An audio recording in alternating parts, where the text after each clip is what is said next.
Performance meaning act of presenting a play or a piece of music or other entertainment. Performance का मतलब हुआ आपने किसी role play, जैसे कि कोई ड्रामा होता है या कुछ भी अभिनय टाइप का होता है, उसमें आपने परफॉर्म किया तो उसको बोलेंगे कि ये आपका परफॉर्मेंस कैसा रहा।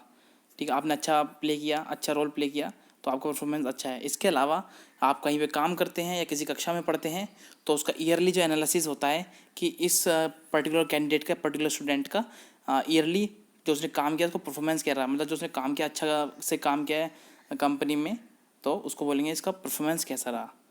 अभिनय, कर्म, तमाशा, तामिल, नाटक, प्रदर्शन। एग्जाम्पल समझते हैं। Employ will rewarded with a bonus on the basis of monthly performance. Monthly का मतलब होता है मासिक, रिवार्डेड का मतलब होता है पुरस्कार। आप बोनस जो होगा, बोनस का मतलब ये होता है जैसे आपने कोई अच्छा काम किया तो उसके लिए आपको कोई गिफ्ट वगैरह कुछ मिलता है तो उसको एक्स्ट्रा बोनस, एक तरह से मनी के रूप में देखते हैं।